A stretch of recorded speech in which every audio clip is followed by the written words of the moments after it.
So yeah, everybody's been talking about cloud. It's a very important topic for a lot of our customers. So I'm going to continue to talk about that as well. And some mobile features. So there's a bit of a change halfway through. So please do keep an eye out for that and don't fall asleep. And then you wake up and you're looking at something completely different. So yes. I'm James, I'm the account manager here at Meditech, and I probably met most of you, I think, around the room. If you want to talk about Meditech or Priority as a whole, then please do give me a call or grab me at some point, and I'm happy to do that. So, on to cloud. So, it's a full SaaS solution through trusted cloud platform provider, which is AWS, and as we spoke about earlier, that's AWS in Dublin for our UK customers. It's a highly secure platform, and that's the question you're going to be asked a lot about if you're considering going cloud, is how secure it is. So we're going to talk a bit about that in more detail a bit later. Thousands of customers have already been migrated from Priority, so there's already thousands of customers within AWS Cloud. It's always available, 99.9% uptime, 24/7. And your priority then becomes a one-stop shop. So you're doing everything through us. You're doing everything through Meditech. You don't have any external providers running your ERP software. It remains always up to date because you have an upgrade version once a year. And we'll go through that process later as well. And it's browser only, so the people that have been trying to persuade to stop using the client version, if you want to go cloud, there is no client version available, so it's browser only, web version only. So some terms, we have on-premise, where all the things are customer managed, and then we have infrastructure as a service and platform as a service. Platform as a service is a bit like you running it on an Azure platform, so you're running it in a cloud, but you're responsible for parts of it. And software as a service, which is what we're going to talk about today, which is where we're responsible for everything. So this is a little slide on costs, and as you can see, there's sort of costs up front. So we've got two icebergs and a waterline. So your costs up front are the ones at the top. So as you can see in the on-premise model, they are less than they are in the SaaS model, but these are your predictable costs. So they're the bills from us. And as you can see, they're much more visible.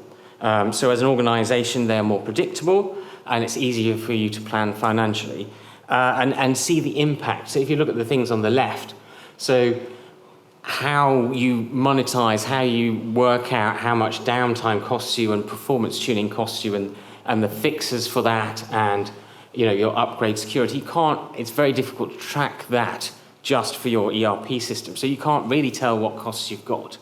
Whereas on the right-hand side, you know them, they're all up front. And then you're just dealing with, the people in the organization are dealing with the things that they need to do with your organization rather than the tech part of it, which is not what your business is about, unless you are in cloud, obviously. So the next slide is manage everything, which kind of says it all. Scalability, performance. I mean, scalability is quite important. So we're very used to that in our Priority. There are no big jumps. We just buy a new user. We just grow and grow and grow. And the same is with cloud. You just grow it. You just buy a new user.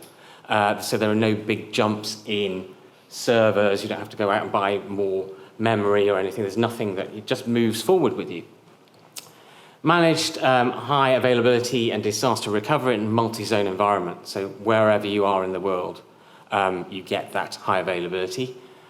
Security, we're going to talk about a bit more later, as I said, and upgrades the same, but they are managed, and you go through a process for them. And it's the best proactive management for monitoring and alerting. I think Gil touched on it earlier. So it's not just downtime, it's not just the system's gone down, it's actually monitoring those transactions and seeing where those transactions are going slowly and being able to optimize that. And that's very difficult to do in an on-premise system. But cloud, it's a native way of doing it. So it's very easy for them to do it. So on the left-hand side here, we're talking about the architecture, which is going a bit deeper, a bit more FODE, and a bit less James. So as you can see on the left, there are the built-in interactions with the software.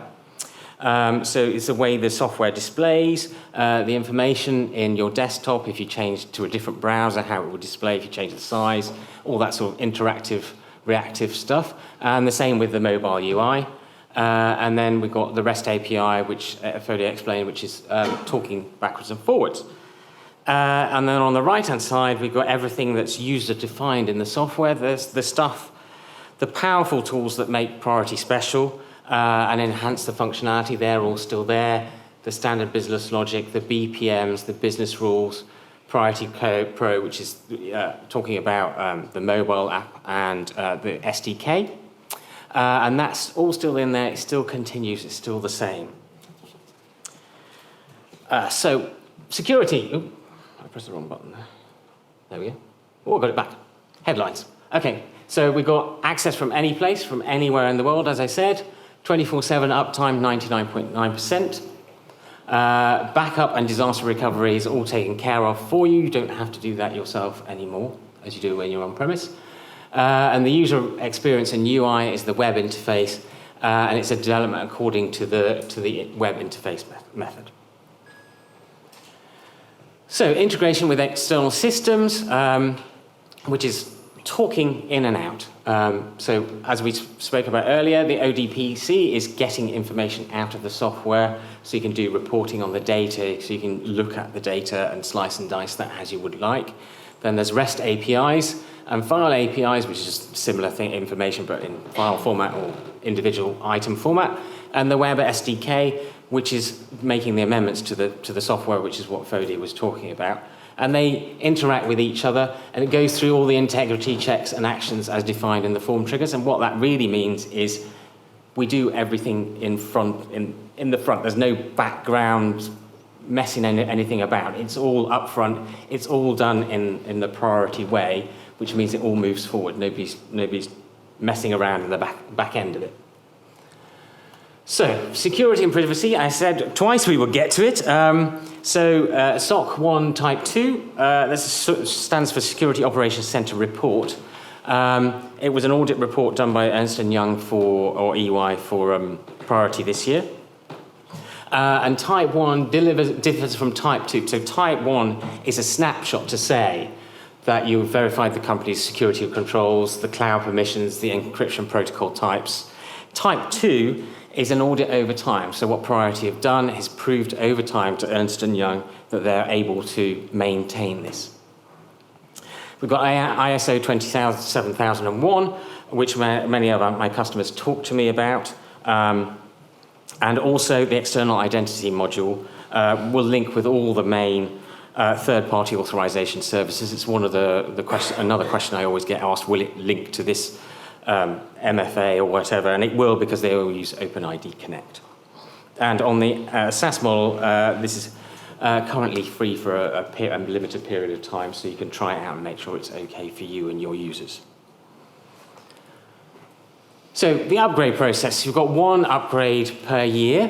The upgrade is done by Priority, so the people that write your software do your upgrade. We manage it for you, so you talk to us and we help you through the process.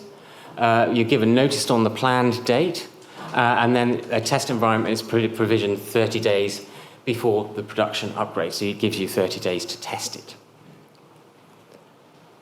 What we're going to do in the future, so what Priority are looking at in the future is being more self-service, so being able to take backups, looking at a snapshot, so you can take a snapshot, you can make some amendments, make some changes, and then if you don't like it, you can restore from the snapshot you took, and you'll be able to do that for yourselves rather than asking a developer to do it, anybody else to do it. You can do that within Priority. And then the other thing they're going to do for the platform is create a status page, so you can log in and always see what your software looks like and how it's performing.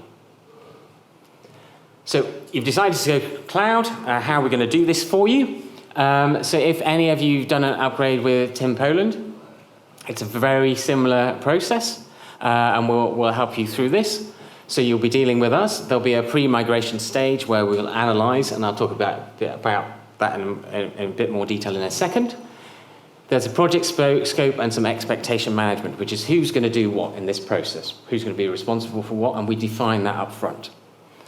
Then we'll migrate you to the test environment and ask you to look at the data and the functionality that you've got. But one thing to note on this, you will already be on the latest release of the software. So you'll be going from the same release to the same software that is in priority. So there shouldn't be anything in terms of data or functionality that is different, but you do need to do a testing. What we really need to do is test the integrations. So test the items that are coming in and going out of the software. And then we'll go through the live migration. So the live migration does include some downtime, and then we'll get everybody to test and sign off the data and the functionality, so we'll make sure that everybody's happy. So that's how we get you there, but in a little more detail. We have what we will do, so the analysis, and we've done this with our customers already. We know kind of what you do, and we've set it all up. So we will think about your integrations, your APIs, your files, anything you do with third party, with WMS, scanning, solutions, etc. Anything SQL access that you need, data that you send out, BI, SQL reports, etc., etc. We'll look at your private developments and make sure that anything that's running on the script or an app from the server, we've made sure we've dealt with that, and everything's compliant with the SDK, so we're not moving anything across that we shouldn't. And then finally, we'll look at your attachments, your system attachments, how they're going to work, and your email and how it's going to interact with Office 365. So the expectations, who's going to do what and what's going to happen after you go live. So the test environment is your responsibility to do the testing. You guys know what you do every day. You know what you need to do day to day. We will help address and fix any issues, and then we'll put those into the production environment so that when you migrate across, that will go across with you, because we're just taking everything with you. So when you're working out on Priority Cloud, your users notice very little difference. It's a different URL, but they are logging in with the same username and password. It all looks the same because you're already on the same version of it. So there's nothing, no need to scare the horses. It's all as it should be. But there is no access to the tabular users, so that is out in cloud. So SLAs from the test environment to from signing basically to the test environment is basically 3 working days, which is no impact on yourselves. There's no downtime to create a test environment. But the live environment from scheduled time to live is 2 business days, which does include some downtime. We've done this with a couple of customers, and we've done it on a Sunday, and they have been live on the Monday and being able to work Monday morning when they come in. So that is Priority Cloud in a whistle-stop tour, hopefully very simple language that everybody understands and can take back. And obviously this is available to you. This talk will be available to you if you need to communicate that to other people within the organization if you're thinking of moving to cloud. And I'm quite happy to talk to anybody, obviously, about that. So we're going to move on to new mobile features in the software. And this is a couple of things that Ian caught us up on, and I think maybe Gil might have mentioned them as well, and anybody else mentioned them. But they are quite powerful. Third time? Yeah, the longest time. Okay, right, fair enough. Well, I explain it, so it's good. So we're going to look at what's happening in Priority and Mobile in 23.1. As you can see, we've got the new logo in there and the new user interface, so it's looking a lot more clean. And we're going to talk about questionnaires. And this is about pushing users through a process and giving them predefined responses and adding images. It's a really powerful tool to push people to answer questions and do what you need them to do. And then we're going to look at offline mode, which works with the questionnaires. So you can ask the questionnaires while you're offline and then download them when you're back. So how do we create one? There are a couple of places to create questionnaires in the software. And again, we can send out these instructions. They're all detailed on an SOP, I think, actually. So you navigate to customer service, service quality control, and then customer survey formats in the software, and then you create some top-level information. So you define the code for the format. You then give it a title, which is more descriptive. The date open is created automatically. You can add an attachment as an image to the questionnaire, so you can add a little logo should you need to. And then the signature is just the creator, so that's all done automatically for you. Then we go down to the next level. So it's as simple as this. We're doing it very easily, very simple process. We're just putting the questions in. So you put in the questions as you want them to appear. You put the order that you want them to appear in. You're done. There are various response types that you can have. The list, which we're going to talk about and define below. A number, if you're expecting a number format. Boolean, which is, I have just learned as a new word, is a two-value option, which is true or false, in this case, yes or no. Date format, if you're expecting that. Any text, you can have free text in there, it's no problem. And then if you want an image, then you can have an image. And if you want to make any of those mandatory, so if you want them to take a photo so they can't move on if they haven't done, then we can do that as well. So we were talking about the elevator example, the lift example, in the metal cube and the concrete blocks, I think you said? Chute. Concrete chute. Yes. Right, okay, nice description. Thank you. And we can say what responses we're expecting. So in this case, we're like, what kind of lift is it? Is it 2-floor, 3-floor, or 4-floor lift? And we can list those out. So they're the only possible responses that can be to that question. And if there's an expected response, so we expect it to always be a 3-floor, and we trust the people that are doing it, we can default that so that it always comes up with 3 floors, so they just need to go yes, rather than actually choose it. But you have to trust in the people. So you can then create a task in any document. So anything that you want somebody to go out and find out something for you. So it could be something like a price quotation where you need to have a survey before you provide that. So you can create the price quotation. You know what you're going to do. You put it to a certain status. And you're like, I need somebody to go out and find out what there is there at the moment and report back. So something like that. A service call is an obvious one, really, or anybody that's out in the field that's actually doing a job. So then the tasks are listed per document and they're completed on a service visit. So we can see the questions we've asked. We've got an install date and which model was installed and add an attachment. So we've got that information and that's how it appears on the mobile app. And you just scroll down and choose those options. Then the data is processed into Priority. So when they click go, it gets put straight into Priority. The responses are completed, recorded. The image is attached as you would expect in any document in attachments. It gets uploaded automatically there. And we could set up a business rule to tell somebody that it was completed and it's been done. And it's their job to do the next quote part of the quote. So that's setting up a questionnaire and using a questionnaire when you're online because everybody's online these days. But in actual fact, not everybody's online. And it's one of the things that has come up more and more frequently. We've got into this cloud world, which I've obviously just been talking about, but actually there are people outside of that. So working in an environment out without a steady connection, so that could be, it could be the elevator, but it could be a warehouse or a freezer or in a rural area. We have a lot of customers that are throughout the country and don't necessarily have great signal. It supports the questionnaire functionality, so you've got those predefined responses. So and you're pushing people through. So you've already defined that in the app, so you can use it offline. It warns you when you're working offline, so you get the red indicator, and it warns when the data's not yet synced. So the operator knows that the office doesn't know that information at the moment. So you're always in touch because we're so used to in our ERP it being live that when it's not live, you need to know that. Then it syncs when the signal is restored automatically.